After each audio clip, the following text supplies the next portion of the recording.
साहजिकच आहे, आज अर्थसंकल्प जो एक तात्पुरता अर्थसंकल्प असतो त्याच्यात काय अर्थ नसतो, कारण खरा अर्थसंकल्प नवीन सरकार आल्यानंतर जुलैमध्ये येणार.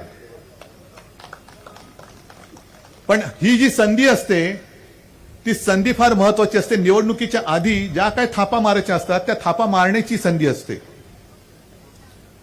आणि निर्मलाबाईंनी आज मोदी सरकारचा शेवटचा अर्थसंकल्प मांडला. याच्या पुढे मोदी सरकार देशात येणं शक्य नाही, अजिबात नाही. हे शेवटचं आहे.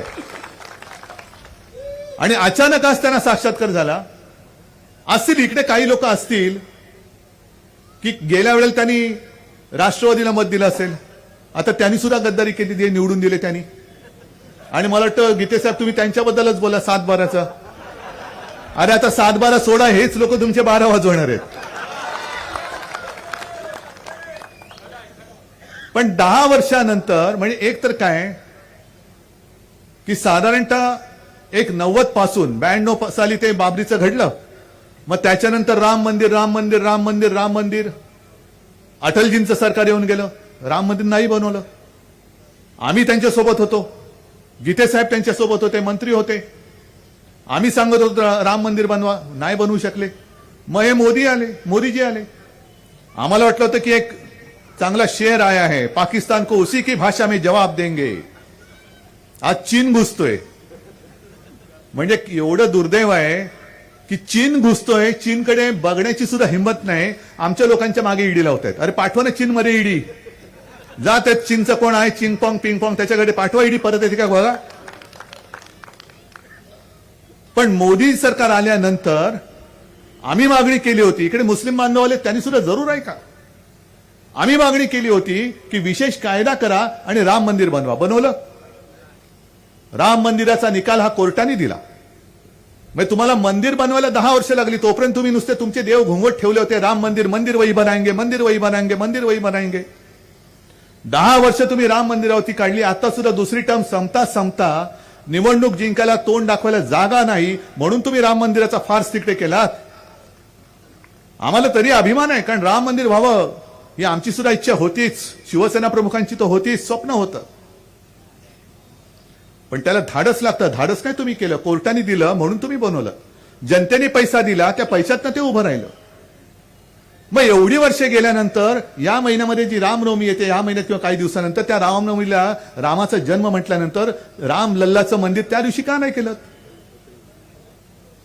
10 वर्षामध्ये काही केलं नाही. काँग्रेसने काय केलं, काँग्रेसने काय केलं. अरे काँग्रेसने काय केलं होतं ते विकून खाल्लं तुम्ही. सगळ्या कंपन्या, सगळ्या ज्या काही उभ्या केल्या होत्या, संस्था केल्या होत्या, उभ्या कंपन्या उभ्या केल्या होत्या, ते विकून खाल्ल्या आणि दाखवायला काहीच नाही. काँग्रेसने क्या किया, हो छोड दो ना. म्हणून तर काँग्रेसला घालवली होती ना आम्ही. म्हणून तर तुमच्यासोबत आम्ही काँग्रेसची लढत होतो ना. 2014 साली आम्ही असं काय पाप केलं होतं की लोकसभा निवडणुकीत आम्ही तुमच्या सोबत होतो. तुम्ही पंतप्रधान झाल्यानंतर 4 महिन्यामध्ये शेवटच्या क्षणी विधानसभेला तुम्ही युती तोडली, तर तुम्हीच तोडली, आम्ही नव्हती तोडली. एकनाथ खडसेंनी स्वच्छ शब्दात सांगितलेले की ती युती तोडण्याची जबाबदारी ही त्यांच्यावर सोपवली गेली होती.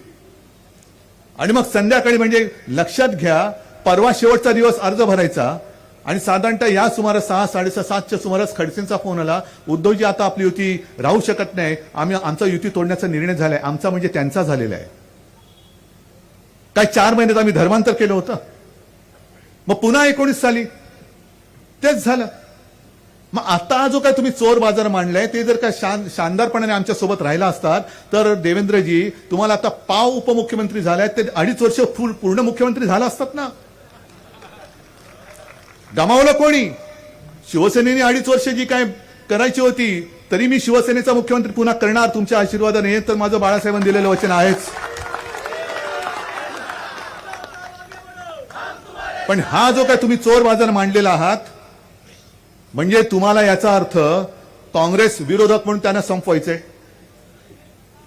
तुमच्या सोबत जे मित्र राहिले, अगदी संकटाच्या काळामध्ये सुद्धा राहिले, ते हिंदुत्ववादी, कडवट हिंदुत्ववादी शिवसेना मित्रपक्ष, तोही नकोय.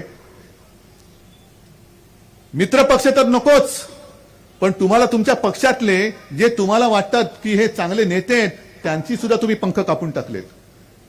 म्हणजे वापरा आणि फेकून द्या. शिवराज सिंग चौहानना तिकडे त्यांचा चेहरा वापरला, लाडली बेटी वगैरे सगळं केलं, लाड करून घेतले स्वतःचे आणि त्यांना दिलं कचऱ्याच्या टोपलीत टाकून.